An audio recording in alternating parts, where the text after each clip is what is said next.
G'day guys, welcome back to my channel. Not sure why I just said g'day, but welcome back.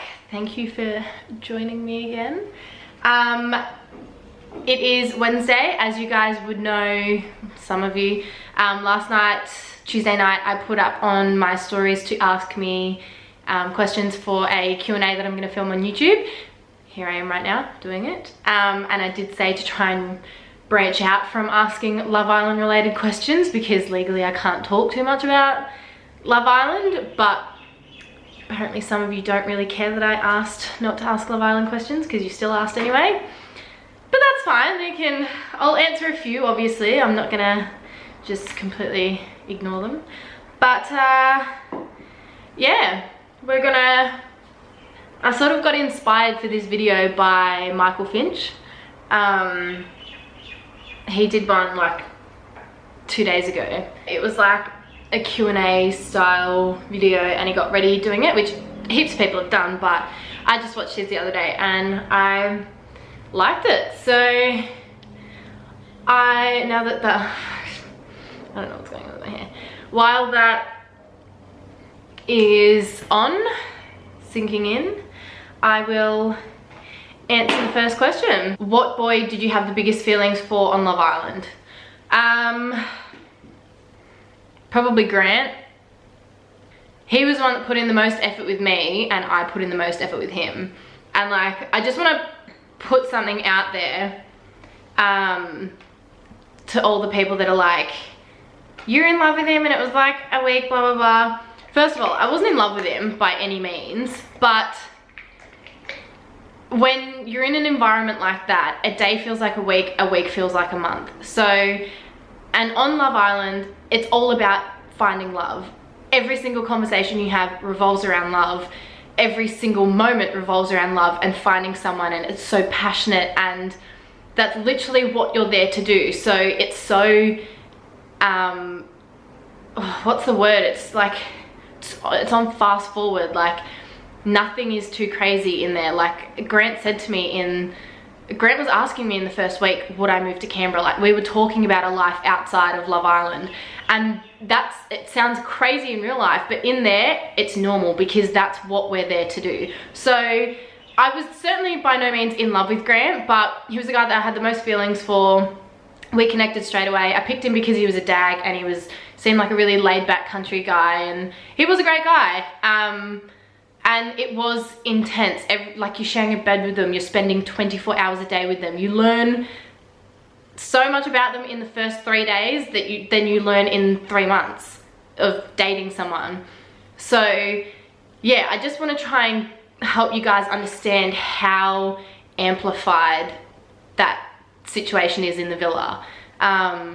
So yeah, it's a lot more intense than what you guys can probably understand because you weren't there, but it's intense and it's what you're there to do, so it's not crazy to really like someone after a week. And he was saying all the right things, so I believe them. Next question is, how do I feel about Erin and Aiden breaking up? Erin is my main priority in this whole situation. I don't care about anyone else or anything else. As long as she's happy, healthy, safe, having fun, that's all I care about.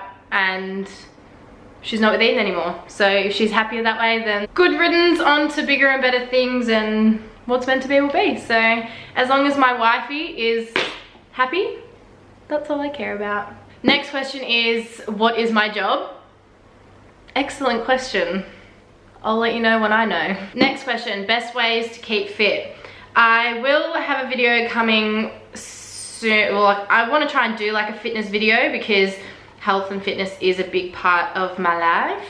Just mixing my foundation, by the way. But I do HIIT training, so high intensity interval training, probably 5 to 6 days a week. I go to a gym called Kea and they do fitness circuits. So it's basically like F45. It's like 45 seconds on, 15 seconds off. I'm using my viewfinder as a mirror, partially, so if I'm looking up a lot, I'm very sorry. But yeah, I do HIIT training 5 to 6 days a week. Sometimes I go 4 days a week, sometimes I go 3, sometimes I don't go at all. But I generally go 5 to 6 days a week. And and I do it. I know that there's another question is, why do I work out and so often? It's one of the main reasons is to look good and feel good, but obviously I like to take care of my body, but the biggest thing is my mind is so like temperamental sometimes, and I can, as everyone does, you have high days and you have low days, but exercise, even walking, just makes me feel so much better. The endorphins that you release after you exercise, you just can't beat it. So I train to feel good mentally. Oh, I'm so sorry about the sunlight. I'm using natural light, so sozzies. I love the way I feel after I train. I am so happy and full of energy, and I love training in the morning because I love the feeling of being awake before anyone else. And believe me, if you say you can't be a morning person, I wasn't a morning person for a really long time. I literally switched like that. As soon as I stopped working at the Dick, which is the pub that I work at, as soon as I stopped working at the Dick, that meant I stopped doing late nights, and I just all of a sudden said to myself, all right, I'm gonna try and go to the fitness circuit in the morning at 6:50 a.m. Set my alarm, woke up. It was hard, obviously, as anything would be, like changing, but after like 3 or 4 days of waking up earlier, I was fine. And it also means though, you need to go to bed earlier. So I was sacrificing, I'm a huge late night owl. Like, I love nighttime. I feel like I'm more creative at night. Once it's past 9 p.m, cray cray Cass comes out. A lot of people can vouch for that. After 9:30, I'm fucking loopy. But yeah, you need to make sacrifices. If you want to be a morning person, it means you can't be a late night person. So you need to choose what you want to be more. And probably once a fortnight, I will let myself be a late night person. I will let myself stay up late, read my fucking erotic books, because that's what I like to do. And I will sleep in the morning, because, you know, you just gotta treat yourself. This question was so good. Snog, marry, avoid all the boys in the villa. I would snog Josh, marry Alias, and avoid Jax. Do I have a pet hate? People that don't indicate. Fuck. Another pet hate. Unreliable people or flaky people or liars. I hate people that are flaky or unreliable. Oh, don't like it. Don't like it at all. Next question is, was fame an underlying factor to go on Love Island? Absolutely not. In all honesty, I was a bit skeptical on how successful the show was even going to be, because it was the first season for Australia, and Australia is so snobby and judgy when it comes to reality shows. So I was like, honestly, I don't think it's gonna take, like, I didn't think that it would be as big as what it has come. And also, I want to be an actress. I'm pursuing a career in acting. Anyone in my industry knows that reality TV can damage my career very, very easily. So for anyone thinking that I went on Love Island to further my acting career, if anything, it's damaged it, because it will get me nowhere in acting, TV, anything, because at the end of the day, I still need to have a skill. I still need to be talented. I need to be able to act on TV. It doesn't matter whether I've got 200,000 followers on Instagram. They don't give a shit about that, because there's gonna be more than 200,000 people watching that show. And if I'm a shit actress, that's not gonna get them anywhere. How do you keep, in brackets, get yourself motivated to eat healthy and exercise every day? So the same answer as before. I do it to feel good. I do it for my mind. I like the way it makes me feel. Ashley Bynes actually explained this really well. There's a difference between, like, getting up every morning. There's a difference between some mornings it's out of motivation, because yeah, I really want to get up because summer bodies are made in winter and I want to be hot and fit and sexy. And then there's some mornings where you're like, oh, I could really just sleep in, like I'm tired, blah, blah, blah, and it takes discipline. So there's a big difference between motivation and discipline. Some mornings motivation will get you out of bed, whereas some mornings you need to be disciplined and say, no, you need to drag your ass out of bed. If you're constantly going to rely on motivation to get you to your dream weight or your dream goal, like to get you wherever, motivation isn't always going to get you there. You need to be disciplined sometimes. So yeah, that's a really handy thing for me, was to learn that. Someone asked what my favorite sport is. My favorite sport to watch would be AFL football. I love watching the footy, but I grew up playing netball for like 13 years. Yeah, I really miss netball. I loved playing it. Someone asked, would you rather a nipple-sized dick or a dick-sized nipple? A dick-sized nipple. Favorite drink to make? I love a mojito if we're talking cocktail. Otherwise I just drink kombucha, but you can't really make that. I don't really know. Do I like chocolate or vanilla ice cream? I'd eat chocolate ice cream on its own, but if I had vanilla, I'd put Milo on it. God, I haven't had Milo in so long. Someone asked how tall I am. I am 5'8", which is 173 centimeters. Next question is, what's my favorite food? This, I can't even narrow down what my favorite cuisine is, let alone my favorite food. I love pizza and pasta. I love steak. I love roast. But my favorite cuisines would be Mexican and Greek, closely followed by Italian. What is my favorite TV show? My favorite TV show. Shall we all just answer this together? Friends? Hello? I don't watch anything else. I am loyal to Friends and nothing else. But close second would be Sex and the City. Phenomenal. Love that shit. Oh, so good. Loved Pretty Little Liars. So good. What else? Gossip Girl. Obvi. Like, who doesn't, to be honest? By the way, my makeup routine, I'm literally doing the exact same of what I filmed like 2 days ago. Someone asked, if it isn't too personal, what happened to your last relationship prior to Love Island? I've only ever been in one relationship in my whole 23 years of life. We were together for 3.5, 4 years. 3.5 years? I don't know. I can't remember. It was a long time, and we met in high school in 2010, so year 10, and we were best friends. We got along really well. We were really similar, and then in year 12 we got together. We tried in year 10 to get together, and there were a few complications and we didn't, and then tried again in year 11, didn't work, and then year 12 we got together and we stayed together. And it was a happy relationship. I don't have anything bad to say about it. We went through some tough shit in that relationship. My dad passed away when I was 18 while we were together. So he came to the funeral with me. Like, we went through some hard times together. Simply just broke up because, well, he broke up with me because I think he'd sort of fallen out of love with me, and we'd only ever known each other. We'd never been in relationships with anyone else, and I'd lost my virginity to him. So it was a very like not isolated, but all our first happened together. And yeah, we were sort of just, he was wanting to explore the world. So yeah, he broke up with me, and that's that. I was obviously like fucking salty at the time because he may or may not have broken up with me over text, but that's all right. He eventually realized that that was really fucked up. But no, I don't have a bad thing to say about him. He's a really, really laid back kind of guy.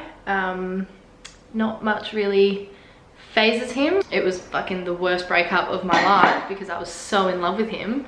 But it's fine now. Now I can look back and I feel like I'm a stronger person. Like, someone asked, are you ready for a relationship or just enjoying that single life? Love you, by the way. Thank you, Samantha Howard. I love you. See, this is where I'm like, my mind changes like every day. Sometimes I'm like, yeah, no, I'm definitely ready. When I first came out of the villa, I was like, absolutely not, boys, get the fuck away from me. I'm not ready for anyone or anything anytime soon. And then obviously, like, once I'd settled in and calmed down and fucking got over myself, I was like, yeah, no, I think I'm ready for a relationship. But lately I have noticed that my mind is changing a lot. Like, that answer is constantly changing. I'm like, but maybe it's the boys I'm surrounded by. Maybe it's just like I meet a fuckwit and I'm like, no, I don't want you. I don't want boys. But then like I meet a nice boy and I'm like, oh no, maybe I could do this. And then I meet a dickhead again and I'm like, no. No, thank you. But like, I think it just comes down to when I meet the right guy, I'll be ready for it, sort of thing. Right now I'm a single Pringle, loving it. You need to learn to be happy on your own, enjoy your own company, and then you bring someone into your world to enjoy your company with you. But what was the question? Still single, not sure if I'm ready for a relationship yet. Probably will be once I meet the right guy. Someone asked what my favorite casual outfit is. I love, even though I hate my legs just cannot pull off boyfriend jeans. I don't know what, like, thank you Dad for giving me knocked knees, because it makes it impossible. Like, oh, I hate my legs. I know that's another, someone asked what my biggest insecurity is physically. I hate my legs, hate my legs. Oh my God. All you think that like I'm so insecure of my nose. Before Love Island, I didn't even notice how big my nose was. Thank you very much. My legs. I have knock knees, they're ugly, and I have big thighs. Well, I think I have big thighs. I have big quads. I'm just a muscly girl. Hate it. Hate it. But back to the casual outfit. My favorite casual outfit, even though I look shit in it, but so many other girls look amazing in it, is high-waisted boyfriend ripped jeans with white sneakers and like a plain white cropped tee. I fucked with that outfit. Favorite memory from Love Island that wasn't aired. I know part of it was aired, but it was my last week in the villa and I'm laying in bed with Josh and Dom. And I know they showed a little part of it and Josh was asking for advice on how to take it to the next step with Amelia. They showed like, it was like 5 or 10 seconds they showed of that. But me, Josh and Dom were in that bedroom for probably half an hour just laughing our asses off, just talking absolute shit. And I shit you not, some of the things that was coming out of Josh's mouth for ideas on how to take things to the next level with Amelia, Dom and I were like, we were torn between being good friends and giving him actual advice or letting him go and fuck that up by doing the shit that he wanted to do. And that was because by that last week, someone else asked, was I ready to go when I got dumped? I was well and truly ready. I had my can't be fucked moment. I was ready to go. My last week, I was more than done. But yes, that was my favorite memory from the villa that wasn't really aired because we were just talking so much shit and we were just like cackling like dickheads. But Francoise has just turned up. Hey! Hi! You wanna help me sign out from my vlog? No, this is a sit down video. I just answered a dickload of questions. So, yeah, we're gonna go now. But thank you so much for, actually, what's a question that I could answer about you? Me? Yeah, you were not spoken about at all in the villa. I mean, in this video. Francoise and I are basically like friendship goals. In our little duo of like me, Erin and Francoise, if I have a dilemma, if I want someone to like hype me up and continue on my rampage of wanting to murder the person that's pissed me off, I go to Erin because she will egg me on and hand me the knife essentially and come to jail with me. Whereas if I want sense and a sound reasoning, I go to Francoise because she's really sensible and she just gives really good advice. So been around the block. She's got a couple of years on it. That's the dynamic of our friendship group. But yeah, I'm gonna sign off now because we're gonna get some shit done. But thank you guys so much for watching. Don't forget to like and subscribe. Meet me down in the comments. We can talk some more shit. And I'll see you guys soon.